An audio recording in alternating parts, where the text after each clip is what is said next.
OSS ఫర్టిలిటీలో science ఇంకా OSS help తో ఎందరి కలలో నిజమయ్యాయి. In the good hands of science. Mummy daddy అవ్వాలంటే ఓఎస్ఎస్ కి కాల్ చేయండి. ఎన్నికల ముందు విద్యుత్ ఛార్జీలు తగ్గిస్తామని హామీ ఇచ్చిన చంద్రబాబు అధికారంలోకి వచ్చిన 6 నెలల్లోనే 2 సార్లు బిల్లు పెంచారని ఆరోపించారు YCP MP Mithun Reddy. Current ఛార్జీల పెంపుతో ప్రజలపై 15,000 కోట్ల భారం వేశారని ఫైర్ అయ్యారు. చిత్తూరు జిల్లా పుంగనూరులో వైసీపీ విద్యుత్ పెంపును వ్యతిరేకిస్తూ ఎమ్మెల్యే మిథున్ రెడ్డి, ఎమ్మెల్యే పెద్దిరెడ్డి రామచంద్రారెడ్డి నిరసన కార్యక్రమాలు చేపట్టారు. పుంగనూరులో వైఎస్ రాజశేఖర రెడ్డి విగ్రహానికి పూలమాల వేసి అక్కడి నుంచి విద్యుత్ కార్యాలయం వరకు ర్యాలీ చేపట్టారు.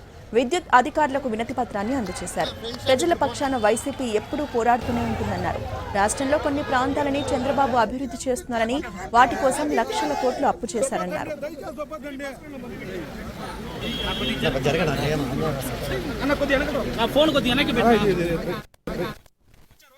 విద్యుత్ ఛార్జీలు ఎక్కువ అనిపిస్తే తగ్గిస్తానని చెప్పి ఊరు తిరిగి చంద్రబాబు నాయుడు గారు ప్రజలకు హామీ ఇవ్వడం జరిగింది. ఈరోజు ఎలక్షన్ల తర్వాత ఓట్లు వేసేసారు, అధికారంలోకి వచ్చామని చెప్పి ఈరోజు వచ్చిన 6 నెలల లోపునే 2 సార్లు విద్యుత్ ఛార్జీలు పెంచి దాదాపు 15,000 కోట్ల భారం ప్రజలపైన వేయడం జరిగింది. ఇదే కాదు, చెప్పిన ఏ హామీ కూడా ఈరోజు నెరవేర్చిన పరిస్థితి ప్రజలందరూ కూడా గమనిస్తూ ఉన్నారు. ఇవన్నీ కూడా మంచి పద్ధతి కాదు. వైఎస్ఆర్ కాంగ్రెస్ పార్టీ ఖచ్చితంగా ప్రజల తరఫున పోరాడుతుంది. ప్రజలందరూ కూడా గమనించాలి. ప్రజలు గలం విప్పకపోతే, ప్రజలు వాళ్లకు ఈరోజు జరిగే ఇబ్బందులు కానీ మాట్లాడకపోతే ఇదే పందాలో ఇంకా కూడా అనేక భారాలు ప్రజల పైన మోసే పరిస్థితి ఉంటుంది.